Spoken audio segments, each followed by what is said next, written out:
My name is Monarch the Poet, and I am your Director of Operations for Spotlight Poetry. My name is SamRay, and I am the open mic coordinator / former slam team member. My name is Alaina Noelle, and I am a showcase coordinator for Spotlight Poetry. My name is DK Gray. I am a slam team alumni and Spotlight team admin member. My name is Penehuro Williams, and I am a member of the Spotlight Poetry Slam team.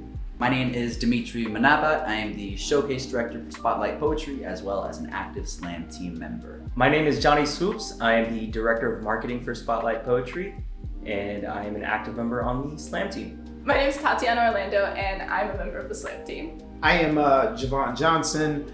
My titles are slam team coach and board member of Spotlight. Hi, my name is Elle, and I am the founder and president of Spotlight Poetry.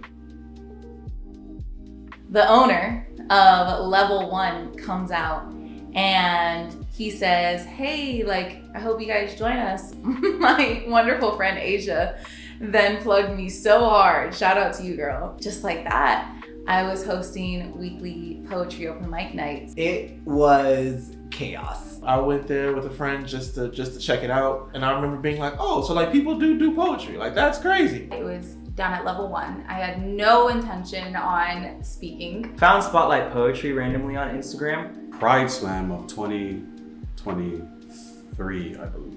Seeing the community that Spotlight drew was something I had not seen before.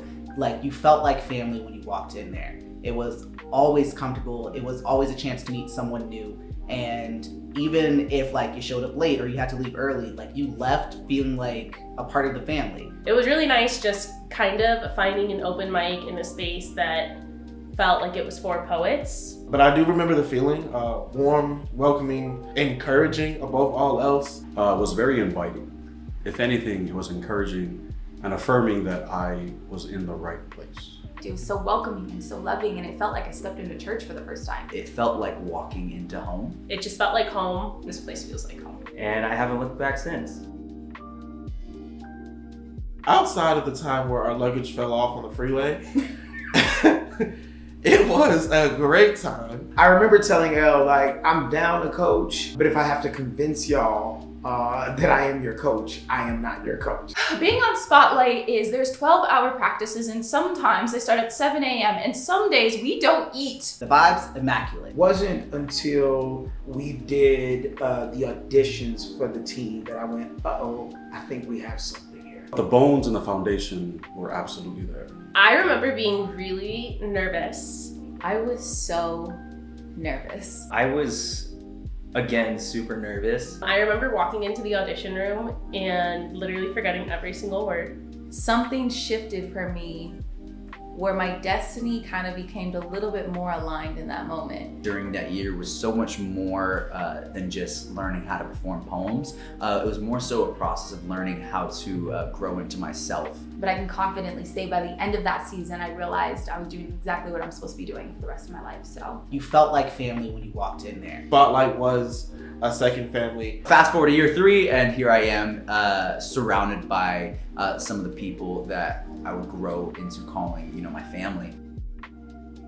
So, I'm biased. I would take the Greyhound bus out to LA, and I would experience the Poetry Lounge and the brilliance and magic that was over there. I wanted so badly to bring back here to Las Vegas. I think what makes Spotlight different from the other poetry spaces in Vegas, and I'm gonna be candid here, is that y'all wanna be good.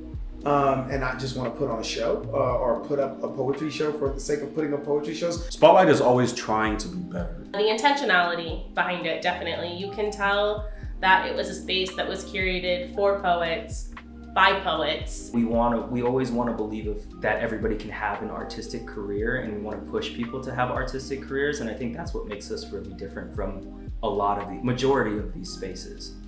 When I first started getting involved with Spotlight, I quickly learned that it wasn't just about the poems. Elle, the founder, someone I consider to be a great mentor, taught me the importance of giving back to the community that once poured into you. In my wildest dreams, Spotlight would be funded well enough to have paid positions for its staff. I would love to see Spotlight eventually get into CCSD. I want Spotlight to go on tour. And I want them like not just in the States, like outside, you know? And I would really love to see an insane slams team, like scene just birthed out of Las Vegas. I could see Spotlight really growing into one of the biggest poetry houses in the nation. I would love to see Spotlight branch into like a publishing house. I have this really beautiful dream that we will have the first ever Las Vegas Literary Arts Center. And we'll just like come together and we'll be able to have a space where the literary arts are prioritized here in Las Vegas. Spotlight has made a name for itself. It's built this empire, and so I hope for that just to continue to grow, longevity. But everything it is now is beautiful. As a poet, so much growth. We all know that iron sharpens iron. And when you surround yourself with people who continuously want to get better, you have no choice but to rise to the occasion. I've been pushed continually outside of my comfort zone, and I think having people around me that have forced me to do that has only helped me grow in my creative career and also just as a person. It doesn't have to be great in order for you to start it, but you have to start it in order for it to be great. And my journey is more of a process than a destination, and Spotlight has helped me realize that, cultivate these skills, and apply them. It taught me to believe in myself. I mean, I am the poet I am today because of Spotlight poetry. Unfortunately, it's made me nicer. I am not the easiest person to get to know, but being with Spotlight, I have let down a lot of walls. I have learned to trust people a lot more, and I've made some really incredible friends. Spotlight very much taught me how to enter spaces in my own life that I was very much afraid to go in the past.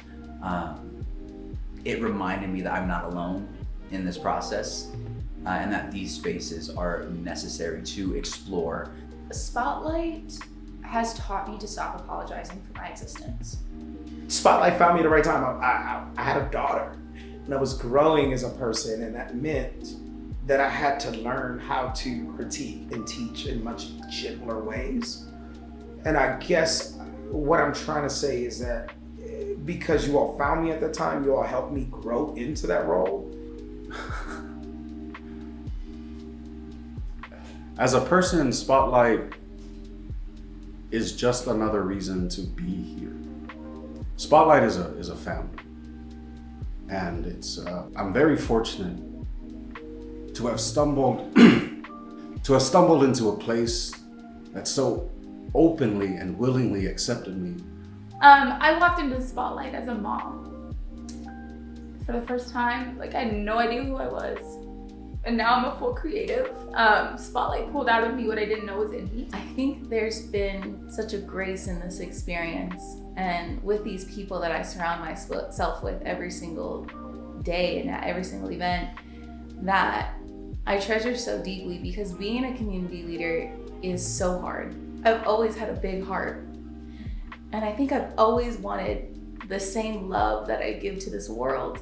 And it is truly incredible that I have so many people that genuinely love me for me, and they've loved me through every single one of those eras that I've gone through. And with each year Spotlight, we started so rough, and we continued to grow because we loved it. We loved doing it. We loved doing this thing together and learning each other and building and growing. And for me, it's more than just this big organization here in the literary arts community.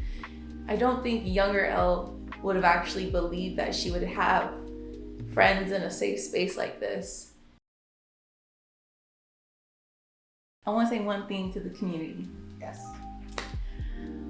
I just want to say thank you guys so much for supporting us throughout all these years.